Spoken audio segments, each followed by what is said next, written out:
Magandang araw po mga kapuntos, at sa araw na ito po meron po akong tampok na video para sa inyo at sana ay magustuhan ninyo. Kaya sa mga bago pa po sa aming channel, please po don't forget to hit the subscribe button at ang notification bell para maging notified kayo sa bawat video na ilalabas ko sa channel na ito. At bilang kahilingan po ng punto por punto team at naway maintindihan po ninyo, sana po wag nyo pong i-skip yung mga ads sa aming mga video. Sa maliit na bagay na po na yan, malaking tulong po yan sa ating programa at sa ating ministry. Sana po maunawaan po ninyo. Maraming salamat po, kaya wag na po natin patagalin. Simulan na po natin.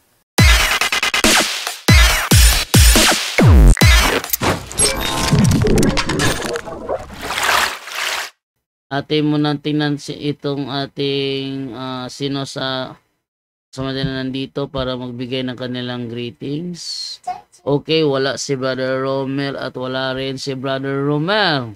So how about let's try Brother Wendell? Wala rin. So how about Brother Junre? Okay, Brother Junre from South Korea. Good evening sa iyo, Brother Junre.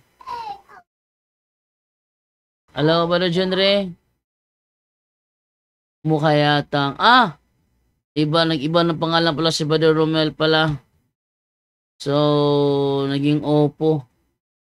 At mo na ibigay muna kay Brother Romel muna sa kanyang greetings. Brother Romel, good evening. Ayan, kaya pala.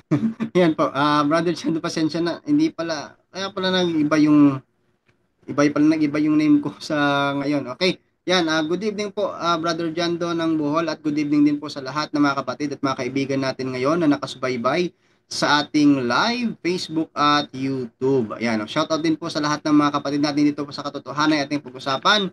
Huwag niyo pong kakalimutan na i-subscribe din po yung ating YouTube channel, Katotohanan na Pag-usapan, at yung ating Facebook page, paki-follow, Katotohanan na Pag-usapan, Brother Romel. At sana po mga kapatid ay matuto tayo sa gabing ito at huwag kakalimutan na ibahagi ang ating mga lalaman dito sa ating programa sa Punto por Punto. God bless us all. Back to you, Brother Jando. Okay, atin mo na ibigay naman ngayon kay Brother Junri naman sa kanyang greetings from South Korea. Brother Junri, good evening. Hello, Brother Junri. Teka muna ha, na ano ko ba yun? Hindi ka pala na ano. Okay, Brother Junri from South Korea, good evening sa'yo. Yun, good evening, Brother Jando.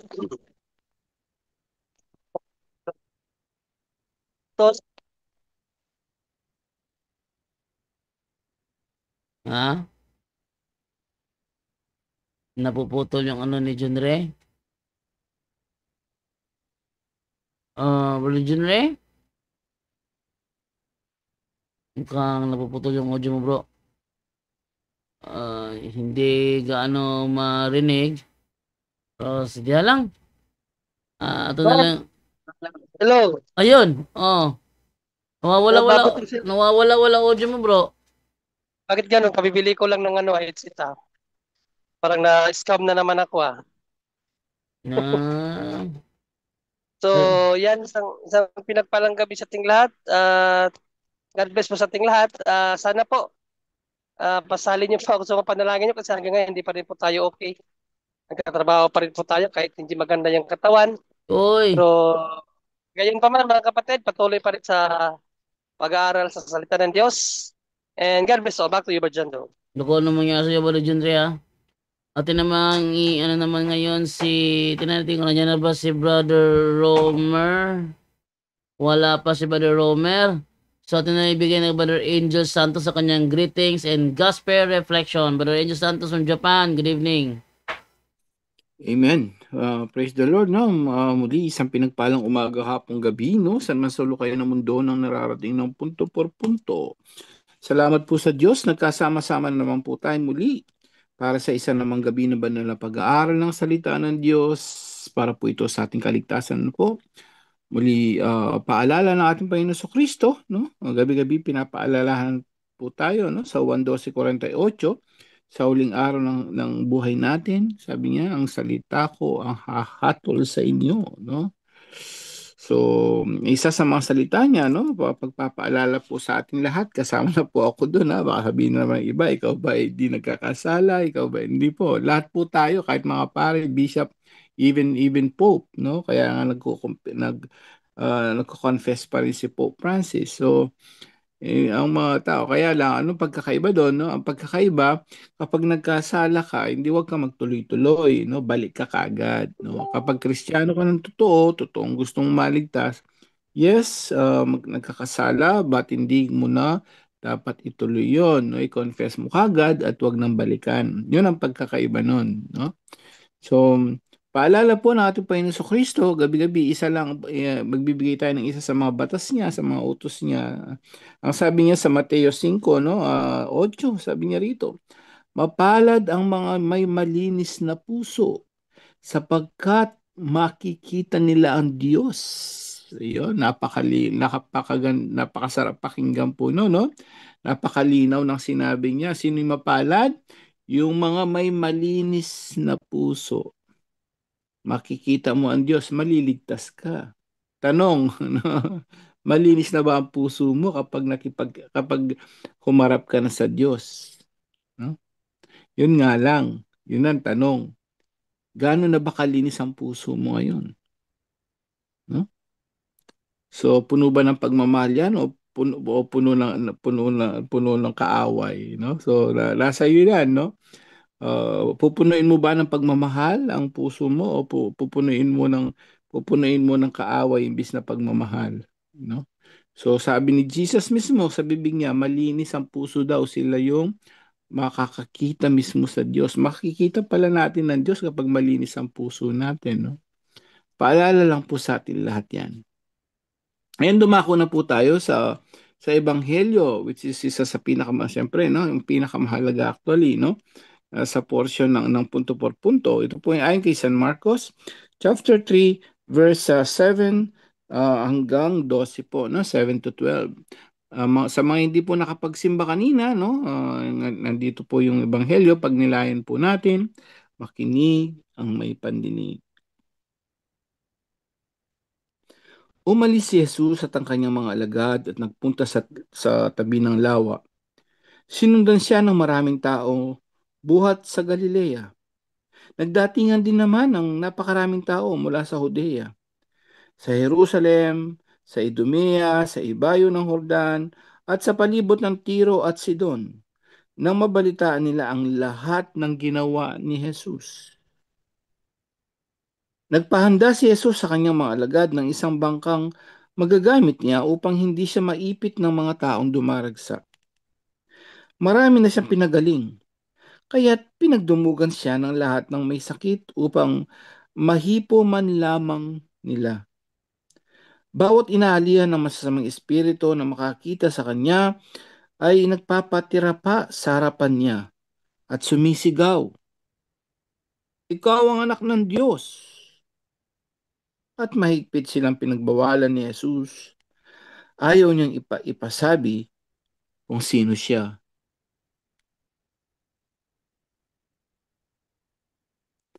Mga kapatid, ito po mabuting balita ng ating Panginoon.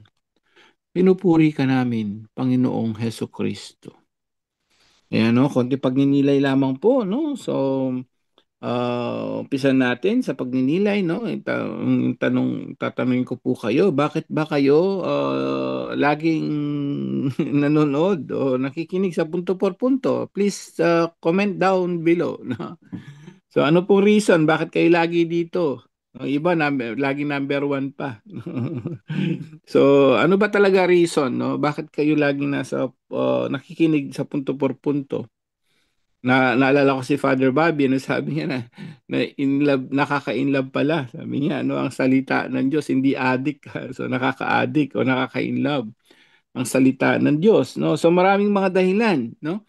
Ano ba talaga, bakit kayo nandito lagi sa punto por punto? Ano ba yung iba, kasi yung iba gusto nilang gumaling sa karamdaman. No? Bakit? Dahil may mga rito, no? Dahil meron tayong mayroon tayong mga actually prayer warriors dito, no? Ang mga taga nandito ay talagang nagdarasal sa mga lahat may kasakitan. Tapos may mga sacramental blessings which is magagamit natin sa kagalingan ng kasakitan din, no? So, yung iba naman, no, bakit nandito, no? Dahil dito marami silang natututunan especially sa spiritual warfare, sa pag-deliverance. Dito natin nalaman, pwede pala kahit pala mismo tatay o kahit sino pala, ordinary tao, pwede mag-deliverance, no? Pwede magpala pwede magpalayas ng ano, no, na mag-deliverance, not exact solemn exorcism, pero pwede siya magpala kahit yung mga minor lang ang tatay, no? So, kumbaga yung tinatawag nating exorcism, so deliverance lang. So, pwede ka mag-deliverance sa anak mo, no? Bakit ka nandito? Isa sa dahilan yun na ikaw rin, pwede ka pala mag-pray over, nalaman natin dito, no? Na pwede pala mag-pray over yung tatay, lalo na sa mga anak niya, no? Para gumaling sa karamdaman, magpahid ng mga sacramentals. Ano ba yung mga dahilan nyo pa? No? Bakit kayo nandito lagi sa punto por punto? No? At siyempre, ang iba is pagkaroon ng karunungan, no, ng kaalaman sa turo ng simbahan at ng Biblia lalong-lalo na para sa kaligtasan, no? Ah, ano ibig sabihin noon, no? Ibig sabihin ng punto por punto, no? Ang simbahan is the real and the true church. Nandun yung tunay. Bakit kumpleto, no? Ministry of healing, ministry of preaching, and ministry of exorcism. Dito sa Ebanghelyo, ganun na ganun, no? Kayo po dito sa punto por punto kung saan-saan galing, sa iba't ibang lugar ng buong mundo na halos, no? Kung saan-saan. Bakit kayo nandito? It's not because of us. It's not because of Father Darwin. Bakit? Dahil kay Jesus. Dahil sa simbahan niya. Kumpleto. Amen? Walang ganun sa ibang sekta. No? Pare, sinabihan yung mga pare, binigyan yung kapangyarihan ng ang mga pare hanggang ngayon. Magmula noon ang mga apostol ay pare, binigyan niya ng kapangyarihan hanggang ngayon sa kasaysayan, dire-diretso yan. Hindi yan naputol. Nasa totoong simbahan na tayo ni Jesus Christ. Amen? Mga pare, ngayon sa tatanong natin, bakit yung iba nakakapagpagaling ng karamdaman? Hindi po lahat yun. Hindi nila kaya yung exorcism, solemn exorcism. No? At hindi natin alam kung saan galing yung mga ano nila. Kasi hindi sila pare. Sinong binigyan ng kapangyarihan? Mga pare. No? Yun ang kagandahan dito at ang pare ang nagsasabi sa atin. So mga turo namin galing din sa pare. No, yung mga blessings natin sacramental galing sa pare. Dito sa ebanghelyo po pansinin niyo, no? Galing sa iba't ibang lugar din. So noong pa man dinudumog na si Jesus hanggang ngayon, dinudumog pa rin, no? Ang punto por punto dahil kay Jesus. Tama, no? Ganda, no? So kumpleto siya. So yung totoong simbahan talaga, the real and the true church, kumpleto siya dapat. Dapat may ministry of healing siya, exorcism, and preaching. Kaya sabi rito, di ba, napakaganda rito. Ang dami daw niyang pinagaling, no? May ipit na siya, dinudumog na. No? Dinudumog parang, di ba, si Father Darwin, dinudumog, gustong gumaling din sa karamdaman, maliban sa preaching, ministry of preaching. Pansinin nyo rin, even Jesus, ganun siya, no? Bago magpagaling, preaching muna. Ganyan, talagang exact ang ginagawa ng simbahan natin. Mga exorcist priest natin, parehong-pareho. No? Doon mo mafe-feel talaga, nasa totoong simbahan tayo. Amen? So pag may pare at ginagawa lahat, si Jesus ay pare, pinasa niya sa mga kaparian hanggang ngayon. No? Yun ang pinaka pagkakaiba ng totoong simbahan. We're in the true church built by Jesus Christ. Ngayon, bigyan natin ng anong linaw dito. Sabi niya rito, na bakit bawat inaalihan ng masamang espiritu na nakakita sa kanya ay nagpapatira pa sa harapan niya at sumisigaw, ikaw ang anak ng Diyos. See? He is a true God. Anak siya ng Diyos. No? Nakakalungkot lang. Ang mga INC, ang mga iba, mga Muslim, hindi daw siya Diyos. Anak nga ng Diyos eh. No? He's a true God. Totoong Diyos. Buti pa yung mga mga mas mga espiritu, kilala nila si Jesus mismo na He is true God. He is the Son of God. No? Pero yung mga tao ngayon na nabubuhay dito, nagbasa ng Biblia, hindi daw siya Diyos. Kakalungkot. No? Antichrist ang tawag doon. At isa pang mapapansin nyo, lagi niya sinasabi, no, ng ating Panginoon Kristo, lagi niya sinasabi, sabi rito sa bandang huli, at mahigpit silang pinagbawalan ni Jesus, ayaw niyang ipagsabi kung sino siya. Pansinin niyo, ayaw niyang ipagsabi kung sino siya. Kaya nagtataka yung mga iglesia ni Kristo, no, dito pala makikita mo siya Diyos, pero ayaw niya ipagsabi, kaya hindi niya sinabing, oy, Diyos ako. No, no. Bakit? Ayon sa mga theologians dito, ayon sa mga experts dito, bakit lagi niya sinasabing huwag niyong ipagsabi? Bakit? Unang-una ang mga demonyo po, no, para mas maliwanag sa atin, hindi sila yung karapat-dapat na magsalita tungkol sa kanya.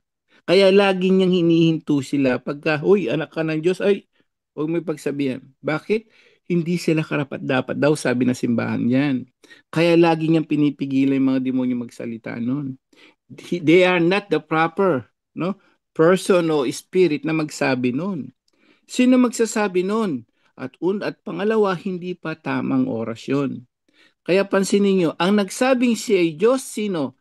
Mga apostol. Bakit? Yun ang right time nila kasi hindi pa na-fulfilled ang lahat. Para konting kaalaman, no? Theological context. Kaya hindi po niya sinasabi yan ayon sa turo ng simbahan. Lagi niya sinasabi, huwag yung ipagsabi kasi kailangan munang ma-fulfill ang lahat. Kailangan niya mamamatay sa krus, kailangan niya muling mabuhay. Doon pa lang ang tamang oras. Kaya magtataka kayo siguro, bakit niya lagi sinasabi mo, huwag mo ipagsabi. That's the reason. Kung wala ka sa proper guidance of the church, hindi mo maintindihan yun. No, even pagka-Diyos niya, hindi naintindihan ng mga tao yan. No, dito pa lang makikita mo ay anak ka ng Diyos. Siyempre kung anak ng kalabaw, ano siya? Kalabaw, di ba? Anak ng aso, aso 'yan, no? Anak, ganun din pag anak ka ng Diyos, sinabihan siya lang naman sinabing anak ng Diyos no? Siya ay Diyos. At because of that, wag niyo ipagsabi. Kasi kailangang i-fulfill ang lahat matapos noon pansinin niyo Apostol Pablo, Apostol Juan, pag akyat ng ating Panginoon Kristo sa langit, pagbaba ng Espiritu Santo, sila na nagsabi. Kaya sabi ni Tomas, Panginoon ko at Diyos ko. No? So Apostol Juan sa mga sulat niya, binanggit na niya si Jesus ay ganito, si Berbo nagkatawang tao, pinaliwanag na nila. Bakit na-fulfill na na muli na siya nabuhay. Ano ngayon ang mensahe nito para sa atin lahat? Napakaganda ng mensahe. We are in the true church, the only true church in the whole world.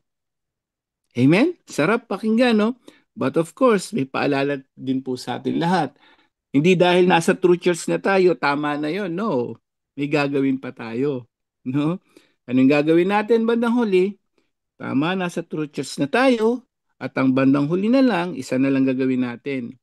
Sumunod na lang tayo sa mga utos ng true church na tinatag ng ating Panginoon Kristo. Sumunod na lang po tayo kasi nasa totoong church na tayo. Amen. Yun lang po. Naway gabayin tayo ng Banal na Espiritu ngayong gabi ito. To God be the glory. Salamat po. Back to you, Bro Jando, and God bless sa yung topic ngayong gabi, Bro Jando. Okay, thank you sa iyo, Brother Angel Santos. And then, eto na nga. Dahil sa naano ako ngayong gabi dahil ako pa lang magta-topic. Wait lang. Ring ko lang muna. Ayusin ko muna dito dahil VLC portrait. Ito. Okay. And then the VLC player. ko na to dahil, okay. So, ito yung aking topic ngayong gabi. Dahil, naano ko daw na ako pala ang magta-topic. Kala ko kasi hindi ako makatoka ngayon, pero ako ang magta-topic. Ito na lang. At ako nag-scroll down sa Facebook ko ng mabilisan, and then ito yung aking nakita. Kaya gusto kong bigyan ito ng pansin. Okay? So, share muna ako ng audio para klaro. Okay, ito na po. Pakinggan na po natin ang naturang video. Yan lang muna ha. Hindi ko pala ako nakapagbukas ng ng Bible. Okay, ati proceed. Mga pamatuod nga dili gid mahimong tinukod sa atong Ginoong Hesus ang Roman Catholic Church. Ito. Sabi niya, meron daw siyang mga patunay kung bakit hindi ang Roman Catholic Church ang iglesia ang itinatag ng ating Panginoong Hesukristo. Sa madaling salita, pakinggan natin kung mga patunay ba ito talaga o haka lang. Iba kasi yung patunay sa haka lang. By the way, ang gumawa ng video ito ay yung Discipleship Journal ng Seventh-day Adventist at chinare ni Bong Vlog. Sa madaling salita, iisa yung utak nila. At ating bibigyan ng kasagutan itong kanilang aligasyon kung talaga bang nakabag-iba ito sa realidad o bunga lang ng maling isipan. Sabi niya, meron tayong mga patunay na hindi ang Romano Katoliko ang tinatag ng Panginoong Hesukristo. Ano kaya yon? Number 1, dili Romano ang atong Ginoong Hesus, usa siya ka Hudyo. Ayan. Sabi niya, number 1, hindi Romano ang Panginoong Hesukristo, isa siyang Hudyo. Hindi naman batayan ang lahi kung anong iglesyang itatatag. Okay? Mahudyo man siya, ma-Romano man siya, ma-Amerikano man siya, ma-Pilipino, hindi nagbabago ang realidad. Ang realidad, si Kristo talaga ay nagtatag ng iglesia. Kailan? Nung unang siglo. Tingnan nyo kung kailan nagsimula ang Romano Katoliko. Nagsimula siya 1st century. Aba, may tumutol sa akin dyan. Kasi hindi daw sa 1st century tinatag ang Romano Katoliko. Sabi ko, kung hindi sa 1st century, kailan? Sabi niya, 590 AD. Ang nagtayo daw si Pope Gregory. Ganun ba? 590 AD? Tinanong ko si Alpihaba, yung tagtalakayan kami ni Alpihaba.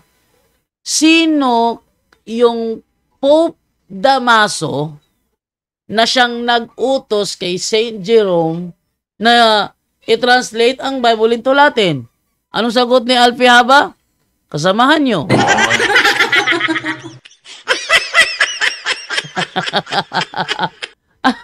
Kasamahan namin. Anong taon inutusan ni Pope Damaso si Saint Jerome na i-translate ang Bible into Latin? Ang sagot ni Alpihaba, yun na nga, 382.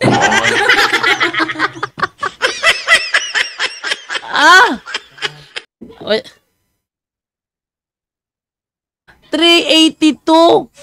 Akala ko ba 590 nagsimula, tapos sa'yo 382. Hindi pwede na 382 kung 590 nagsimula. Marami pa nagsabi. Isa naman, si Roy Tundag, ang Romano Katoliko daw, nagsimula daw kay Emperador Constantino. Ay, ganun ba? Kay Emperador Constantino? Ano ba talaga totoo? 590 o 321?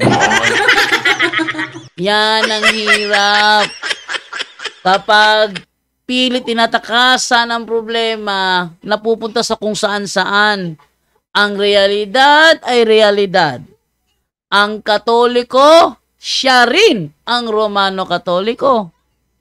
Therefore, kung ang Katoliko nagsimula 1st century, ang Romano Katoliko doon nagsimula sa 1st century. Kasi isang iglesia lang yan eh. Hindi batayan kung si Kristo ba'y Hudyo, si Kristo ba'y Romano, hindi batayan yan. Kasi si Kristo yung nagtatag ng iglesia, first century. Ang Iglesia Katolika, kailan nagsimula? The history of the Roman Catholic Church began in an upper room in Jerusalem almost 2,000 years ago. About 120 persons were gathered there. Ayon sa Gawa 1:15, 120 sila. Napansin ko ang mga Seventh-day Adventist, sasabihin nila, gaya ni gaya na lang halimbawa ni sample na lang natin itong si Jerwin Rosales. Halimbawa, Jerwin Rosales. Sabi ni Jerwin Rosales na yung Katoliko daw, hindi daw yun ang Romano Katoliko. Hindi daw yun ang Romano Katoliko. Nang basahin ko yung kanilang libro sa Alpha and Omega, yung Katoliko, may Santo Papa, anong Katoliko yun? Nawala na yung kanilang nawala na yung kanyang attention doon. Kasi di niya may paliwanag. At take note, lahat ng libro ng Seventh-day Adventist na nagsasabi ng Iglesia Katolika, walang ibang pinupunteriya kundi ang Romano Katoliko. Wala ibang iglesia ng pinupunteriya yan. Nahirapan sila para gibain yan, no? Yung first century nagsimulang Katoliko. So hindi batayan kung anong lahi siya, Hudiyo siya, Romano siya, hindi yan batayan. Ang batayan may iglesyang tinayo. Take note, 1,000 years after the death of Jesus Christ, all Christians were members of one religion.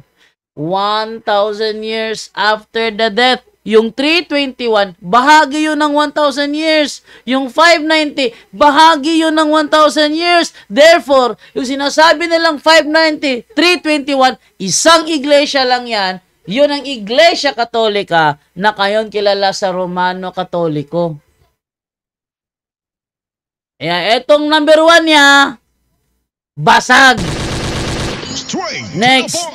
Og imposible nga ingala niya ang iyang iglesia sa Roman nga ang mga Romano man gani ang nagpatay niya.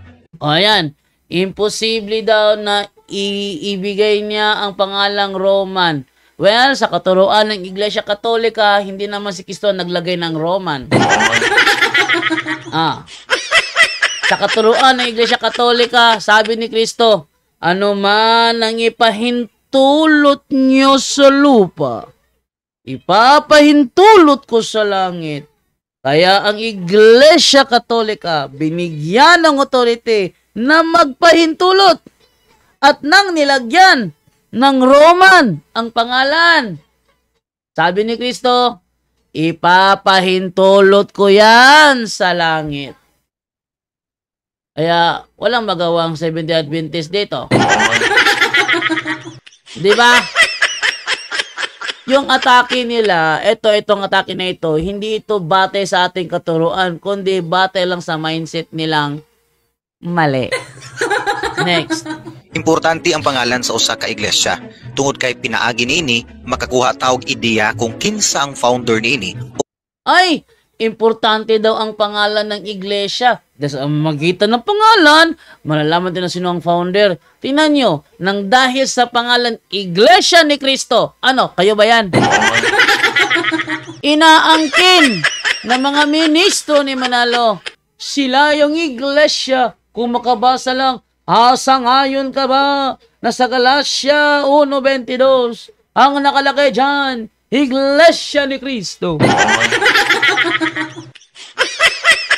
Sangayon ka ba na ayon sa Roma 16:16 ang nakalagay dyan, Iglesia ni Kristo.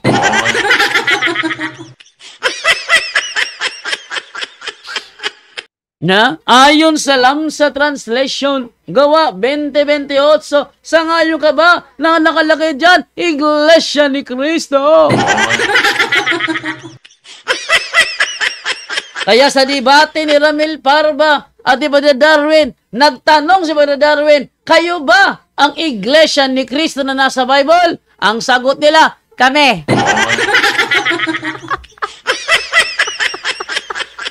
Ang lakas talaga ng sigaw. Kami!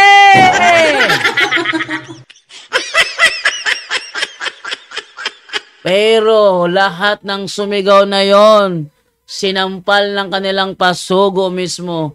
Dahil ang sabi ng kanilang pasugo, ang Iglesia ni Cristo kinaaniba nila ay hindi ang sinasabi sa Biblia.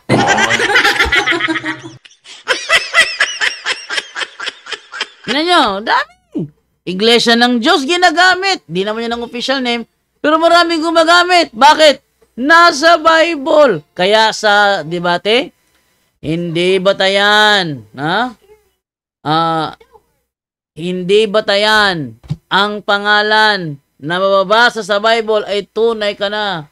Sabi nga ni Padre Darwin sa debate, kung iyan ang inyong pamamagitan, napakababaw ng argumento nyo. Alam nyo kung bakit? Sa Biblia may nakalagay, you must be born again. May born again. Eh ano ngayon? Ibig sabihin ba, tunay na iglesia mo? Mali. Dahil never in history nangyari na si Nicodemo naging membro ng born again.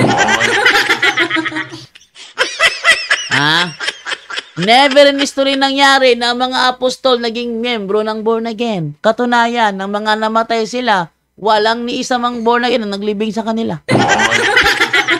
Oh. So, isa yun isa yun.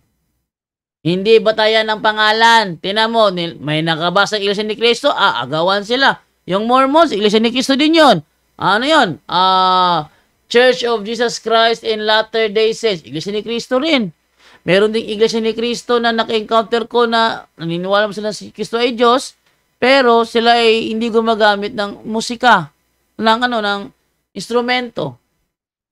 Meron din bago, challenger ni Padre Darwin. Pastor siya ng tinuod nga Iglesia ni Cristo. Sabi ko, tinuod nga Iglesia ni Cristo? Yan ba yung kay Manalo? Sabi niya, ay hindi. Naniniwala kami yung Diyos si Cristo. Ganon. Ibig sabihin, yan ba yung Iglesia ni Cristo na hindi gumagamit ng instrumento? Ay, hindi. Gumagamit kami ng instrumento. Siguro, iba rin yan? Sabi niya, iba ito. Hindi po, kaya hindi mahalaga ang pangalan ng iglesia. Alam nyo kung bakit? Kokopyahin lang yan ng mga sir. Sir. Sir.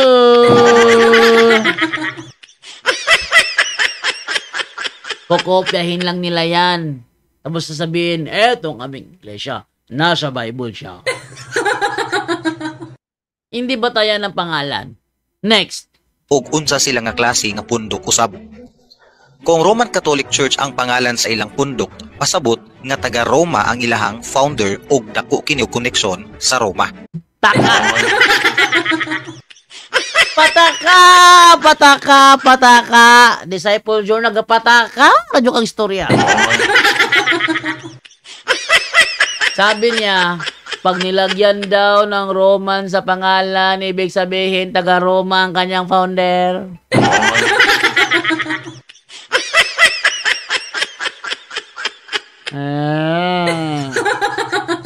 Ano daw? Pag nilagyan ng Roman sa pangalan, taga-Roma founder? Ha? Ano ka? Hello? Takara magkagtabi, di ha? Oy? Hindi porket may Roman sa pangalan, sasabihin mo na kaagad na, ibig sabihin, taga-Roma yung kanyang founder. Mali. Bakit nilagyan ng Roman sa pangalan? Dahil ang authority ng iglesia na ilipat na sa Roma. Ayon sa Mateo 21:43, ang kaharian ng Diyos ay kukunin mula sa inyo. Sino kausap? Taga Jerusalem. At ililipat sa ibang bansa. Anong bansa yon? Na magkakabunga. Gawa 23:11. Kung ikaw ay sumasaksi sa akin o ikaw ay nagpapatotoo sa akin dito sa Jerusalem, patotohanan mo rin ako, Pablo, sa Roma. Roma 1:7. Ang mga taga-Roma ay tinawag para maging mga santo. Tutol kayo? Basahin natin. Basahin natin. Ating basahin sa Bible, ha? Na ang mga taga-Roma, tinawag sila para maging santo. Okay, ating basahin dito sa Roma 1:7, King James Version. Anong sabi sa Roma 1:7 King James Version?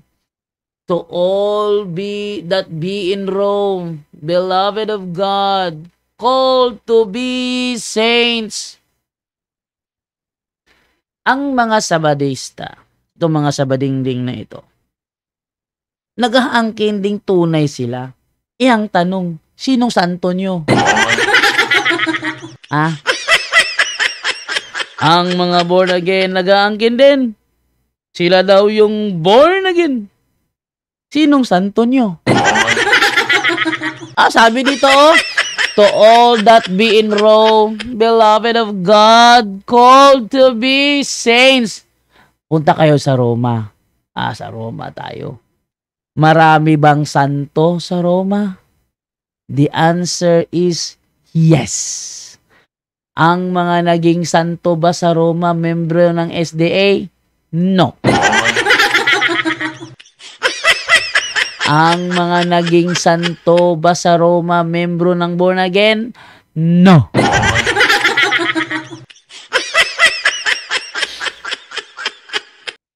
Ang mga naging santo ba sa Roma, membro ni Manalo? No.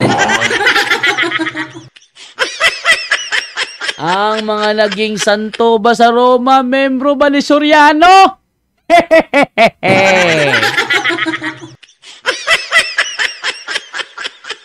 Ano ba namang klase ito? Angkin-angkin kayo ni isa, wa mi tunong! Sabi, ano yung wa mi tunong, bro? Hindi na shot. Okay. Tuloy tayo. Tingnan mo, ang gabing ito biglang naging straight to the point! Straight to the point! Basta, ako nagtatopic, biglang naging straight to the point! Straight to the point! Straight to the point! Live On the spot! Okay, tuloy tayo. To the point! Pero atong hinumduman nga dili Romano ang atong Ginoong Hesus. Wala kaming tutol na hindi siya Romano. Kasi ang founder ng Romano Katoliko ay isang Hodeo. Ulitin ko, ha? Ang founder ng Romano Katoliko ay isang Hodeo. Wala kaming turo ng founder daw ng Romano Katoliko Romano. Wala kaming turong ganun. Wala kaming turong ganun. Ang turo namin, ang founder ng Romano Katoliko ay isang Hudyo. Next. Usa siya ka Hudyo nga nagdako usab sa kultura sa Hudyo. Wala rin kaming turo na ang aming founder ay lumaki sa kulturang Romano. Dahil ang turo namin, ang founder ng Romano Katoliko, lumaki sa kulturang Hudyo. Kaya nga binasag niya yung Sabado. Diba? Sinira niya ang araw ng Sabat. Hindi matanggap ng mga Sabading yan. Tuloy. Gani sa kasaysayan, ang Roma ang makonsider nato nga isa sa mga dagko kaayo nga kaaway sa mga Hudyo sa panahon sa atong Ginoong Hesus. Tama yon. Na ang Roman Empire ang kalaban ng mga Hudyo ng panahon ni Kristo. Pero take note, hindi lahat. Bakit? Yung mga Hudyo yung kalaban ni Jesus, kakampi ng mga Romano yon.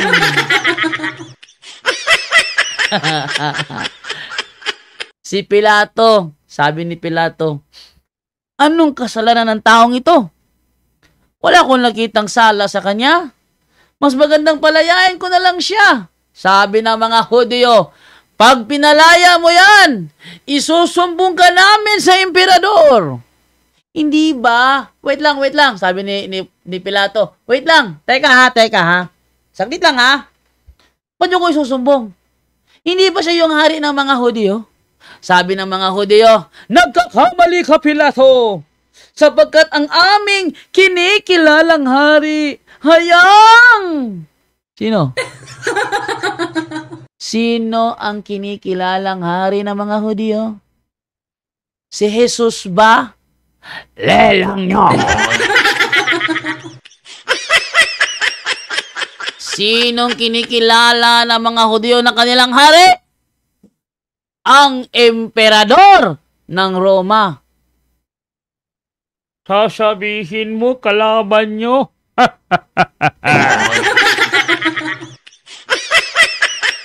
Pataka!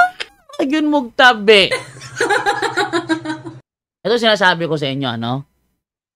Basta protestante, sama sa Discipleship Journal, kung sino ang may-ari ng vlog na yan, sinungaling lahat ng mga yan. May reklamo kayo? Tawag kayo rito. Mag-usap tayo. O, tingnan nyo. Marami na akong beses nagsabi dito, mga sinungaling yung mga protestanteng yan. May tumawag ba dahil nagreklamo? Wala. Kasi bawat sagot ng punto por punto, nababasag ang mga argumento nila. Diba? Si Bong Vlog, kinontak ko yan. Bong Vlog, dialogo tayo sa live. Sabi niya, ayoko. Roberto Goyo, magdialogo tayo sa live. Ayoko.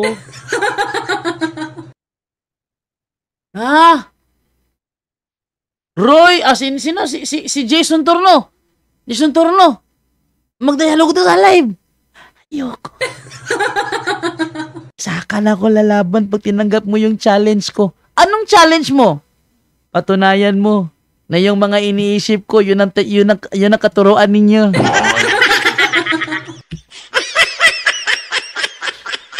Ewan ko na lang kasi hindi ako maninindigan ng hindi namin katuruan. Sabi naman ni Jason Torno. Ibig sabihin, umaatras si Jando. Mindset mo yan eh. Di ko manindigan dyan. Next.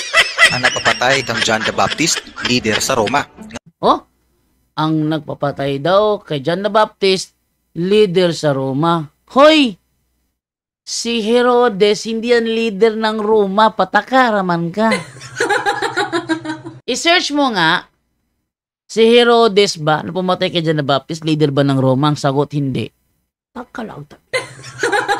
Tuloy. Na mao si Herodes, ang nagpapatay sa mga apostoles usab, mga lider ug sundalo usab sa Roma. Ang nagluto sa mga unang miyembro sa iglesia sa atong Ginoong Hesus, mga Romano usab. Ngayon, tayo ba'y tumututol dyan na mga Romano ang umusig sa mga apostol? Tayo ba'y tumututol dyan? Nanonood mga sabadista ngayon. Sabi nila, si Jando, sagutin mo! Sagutin mo! Okay, sasagot tayo. Tayo ba ay tutol na mga Romano nga ang pumatay sa mga apostol? Basahin natin ang sinasabi ng kasaysayan bilang patunay sa ating pagsang-ayon. Narito. Ito ay from world history. Ito ang ating mababasa, no? Yan. The Roman persecution. Basahin natin, ha? The chief reason why the Roman government persecuted the Christians. Kalaban talaga ng mga Romano, ang mga Kristiyano. Liwanag, First, the Christians deny the Roman gods. Yung mga Romano pala, yung kanilang mga Diyos, hindi kinikilala ng mga Kristiyano. Kaya magkalaban ng Romano at ang Kristiyano. Very good. Second, Christian services were carried on secretly. Ayaw nila yung patago. Bakit?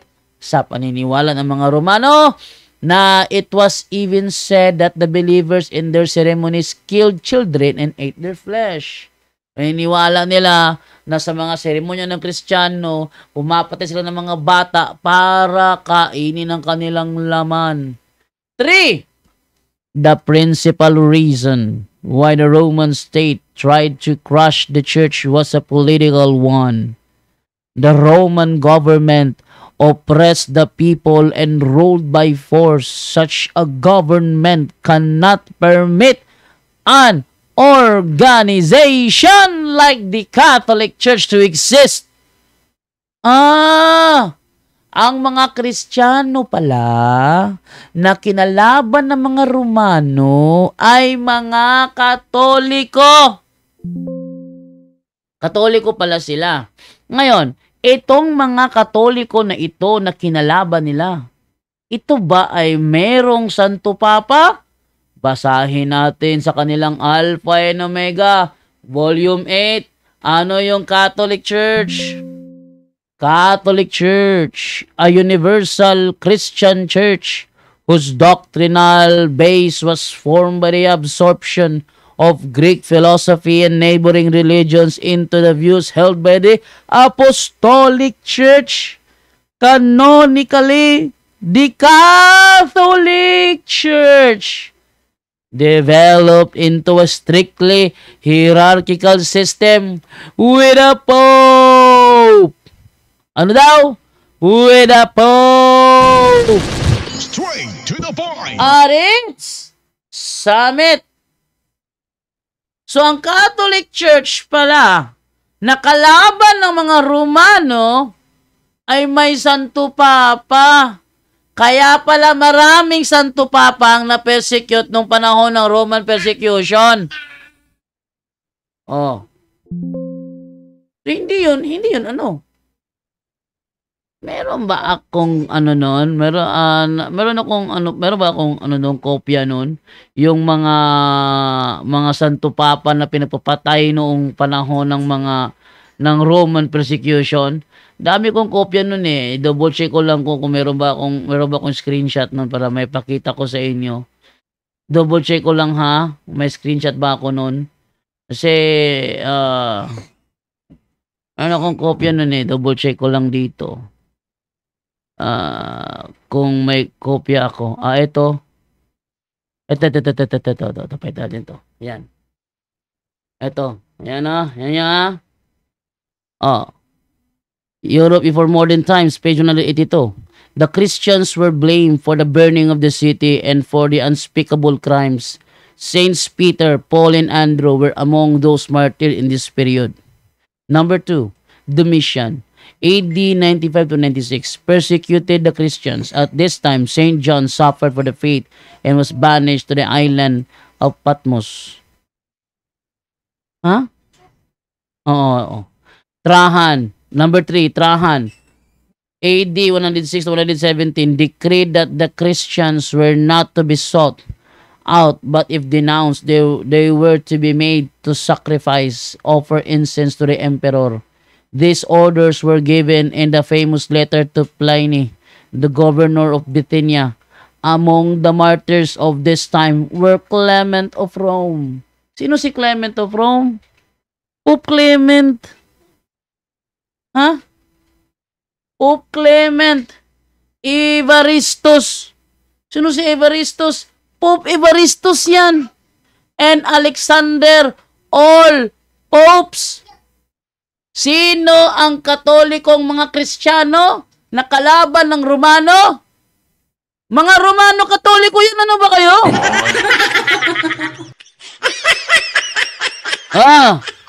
Sa panahon ni Marcus Aurelius, AD 161 to 180, the philosopher emperor also persecuted the Christians. Saint Polycarp of Smyrna. Sino si Saint Polycarp? Kasamahan niya ni Bishop Ignatius of Antioch.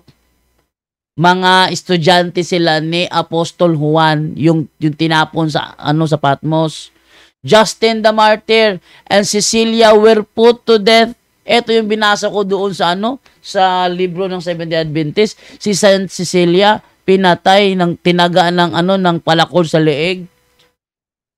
Sino yung pinatay? ito ba ay Katoliko o hindi Katoliko? Hindi makasagot si ano eh. Yung matanda na kalaban ko. Oh. Maxim. Oh, sino ba? Septimus Severus, AD 201 to 211, put to death Saint Irenaeus, Bishop of Lyons. Tingnan niyo mga Katoliko to eh. Kailan naging member ng SDA si Irenaeus? O nang born again? Kailan naging member yan? Wala. Ang kinalaban ng Romano gobyerno ay ang Romano Katoliko. Kaya kung sino man ang may-ari ng discipleship journal, ang masasabi ko, matanda ka na, sinungaling ka pa rin.